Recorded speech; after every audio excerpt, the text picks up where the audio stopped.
বেনামাজি যে আল্লাহকে দেখতে পাবে না হাসরের মাঠে, এই মসজিদেই বয়ান করা হয়েছিল।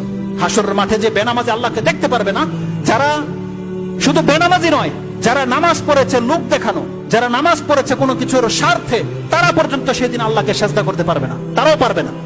জাআলাল্লাহু যাহরাহু তাবাকাতান ওয়াহিদা, তাদের পিঠকে আল্লাহ একটা কাঠের মতো করে দেবে।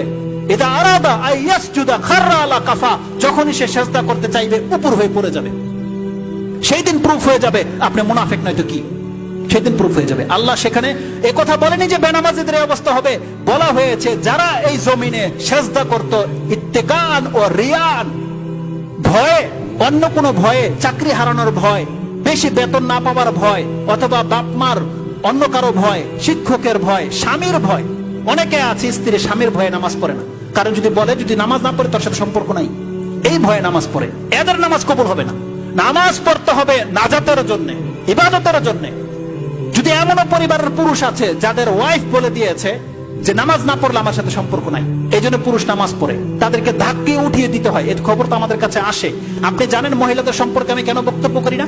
একটা মাত্র বক্তব্য করেছি, নাহলে হাজার প্রশ্ন এসেছে যে তাদের আমাদের সংসারে টিকবে কি করে। কারণ মেজর অবস্থা হচ্ছে তাই, হয় স্বামী নামাজ পড়ে, স্ত্রী নামাজ পড়ে না, হয় স্ত্রী নামাজ পড়ে, স্বামী নামাজ পড়ে না। যদি ইসলামিক মাহফত এই পরিবারগুলোকে যদি এখন ফিল্টারিং করা হয়, এই বাংলার জমিনের মধ্যে হাজার পরিবার টিকবে না, তালাক হয়ে যাবে।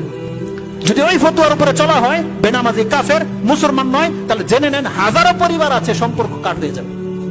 কত মারাত্মক সিচুয়েশন আমরা আছি। এটা বড় বিষয় নয়, আপনার সম্পর্ক দুনিয়াতে কাট হয়ে যাবে, এটা বড় বিষয় নয়। বিষয়টা হচ্ছে এখানে নাজাতের, জান্নাতের। আপনি সেটা কিন্তু হারিয়ে ফেলছেন। অথচ আপনি 5টা মিনিট মাত্র আপনার সহ্য হয় না আল্লাহ সুবহানাহু ওয়া তাআলার সামনে। এটাকে আপনি প্রুফ করতে পারেন না যে আল্লাহ তোমার বান্দা, আর আপনার পাপ, আপনার সব আচরণ আপনার জায়গায় থাকুক, আপনার স্ট্যাটাস, আপনার মর্যাদা সব থাকুক, 5টা মিনিট গাড়িটা থামিয়ে দিয়ে আপনি নামাজ পড়তে পারেন না। আপনারা তো এমনও জানেন কোন ব্যক্তিরা আছে যারা গাড়ি থামিয়ে দিয়ে রাস্তার মধ্যে যায় নামাজ বিছিয়ে নামাজ পড়ে, জানেন মানুষ তাদেরকে কত সম্মান করে।